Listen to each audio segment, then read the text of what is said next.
Mengalami gagal bayar di aplikasi pinjaman online rupiah cepat, ini banyak banget pertanyaan dari teman-teman penasaran dengan DC lapangan yang dimiliki oleh aplikasi rupiah cepat ini.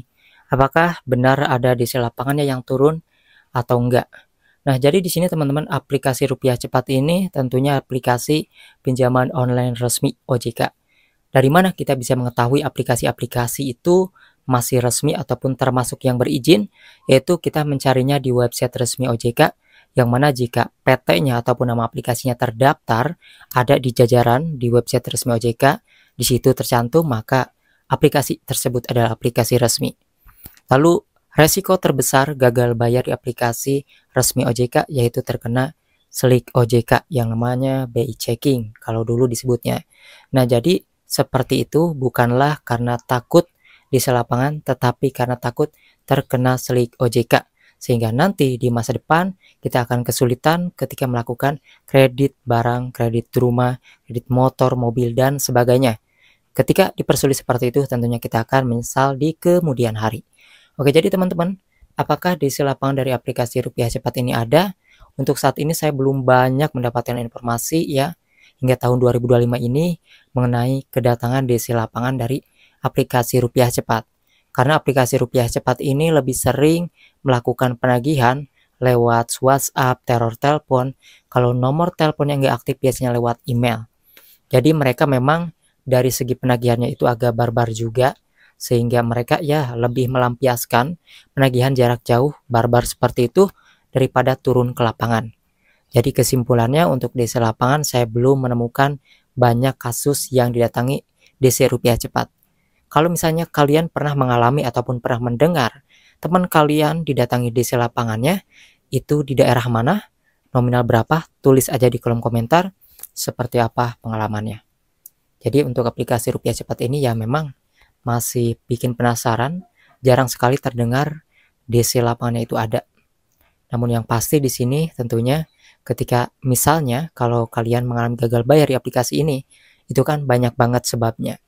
Nah, jadi teman-teman perlu kalian tahu ya, aplikasi rupiah cepat ini beberapa minggu ataupun bulan yang lalu itu terkena sanksi oleh OJK karena dilaporkan ramai-ramai oleh para penggunanya. Kenapa? Karena main transfer uang tanpa persetujuan. Jadi nggak ada tanda tangan kesepakatan, mereka cuma download aplikasi, kemudian memasukkan data, lalu berniat untuk yang namanya cek yang namanya limitnya berapa. Nah, padahal cuma ngecek limit aja, tidak berselang lama langsung ditransfer oleh aplikasi rupiah cepat. Inilah yang dimaksud dengan tidak ada persetujuan kedua belah pihak, bisa-bisa ini disebut dengan yang namanya jebakan pinjol. Jadi ada transferan uang padahal kita belum meminjam, baru ngecek limit. Nah, mungkin kalian pernah mengalami hal tersebut. Dan itu tuh berjamaah dilaporkan ke OJK oleh orang-orang yang mengalami transferan yang tanpa ada persetujuan seperti itu.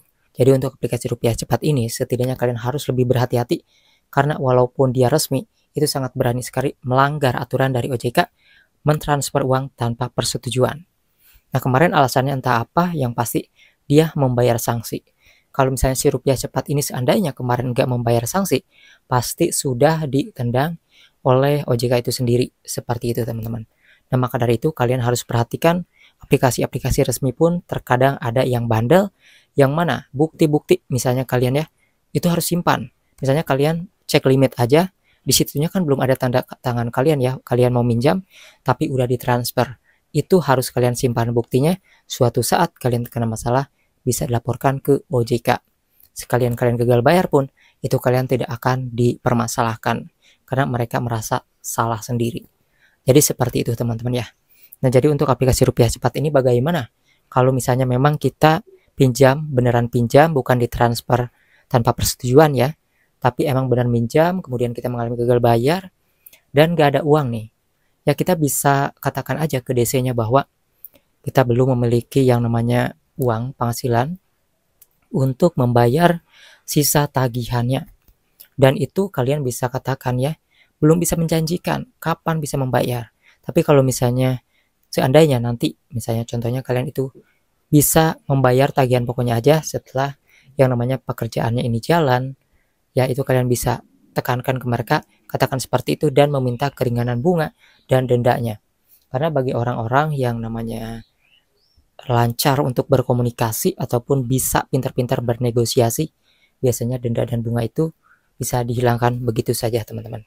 Jadi buat kalian yang mengalami gagal bayar di aplikasi manapun termasuk Rupiah Cepat, itu gak perlu khawatir ya. Selama kita berniat untuk membayar dan tidak ada niatan kabur gitu ya, maka itu bisa dipertanggungjawabkan ya teman-teman ya.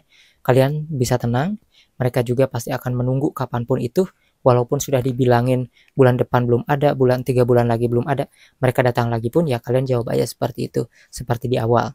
Dan mereka akan mengerti setidaknya sebenarnya DC-DC ini hanya ditugaskan oleh perusahaan pinjol hanya untuk menggali informasi.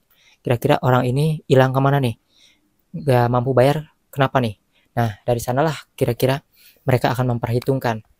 Ya mungkin mereka akan menunggu ya kita sampai bisa bayar, sampai usaha kita lancar, gaji kita jalan, dan ketika terlalu lama mungkin ya sudah bertahun-tahun, mereka bisa mengambil kesimpulan untuk memasukkan data kita itu ke sidik OJK-nya jelek ataupun BI checkingnya kena. Itulah yang akan terjadi di suatu saat nanti. Nah, maka buat kalian intinya gak perlu panik karena orang yang gagal bayar dan telat bayar ini jumlahnya itu banyak banget ya, sehingga DC-DC yang dimiliki oleh aplikasi pinjaman online ini pun sangat kewalahan.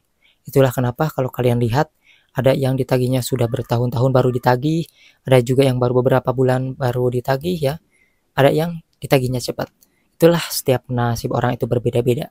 Karena ada yang di awal ditagihnya, ada juga yang diakhirkan menunggu giliran. Jadi jangan kalian pikir bahwa yang sudah 2 tahun aman, 3 tahun aman, itu mereka dilupakan utangnya, enggak ya. Karena sudah banyak kejadian tahun 2025 ini aplikasi-aplikasi pinjaman online ternyata banyak yang berkomentar juga. Yang aman 2 tahun, yang aman 3 tahun, ternyata pada akhirnya tanpa bilang-bilang DC lapangannya ini turun juga. Jadi seperti itu teman-teman ya. Jadi sebenarnya sih ini menunggu giliran aja. Yang merasa aman bertahun-tahun pun itu belum tentu aman, karena bagaimanapun ya mereka akan mengambil uangnya kembali ketika modalnya ini merasa kekurangan, karena banyak pinjol-pinjol yang keluar dari OJK itu karena modalnya sudah kurang. Jadi mereka nggak ada modal lagi karena sudah banyak digalbay oleh orang-orang yang mengalami telat bayar. Nah, jadi sebenarnya di sini untuk telat bayar ini juga tidak sepenuhnya salah orang yang galbay ya, karena memang dari segi transparan seperti itu tanpa persetujuan ataupun juga bunganya terlalu besar, biaya layanan kadang-kadang diperbesar hingga denda dan bunganya ini terus berjalan pun menjadi penyebab masalah galbay.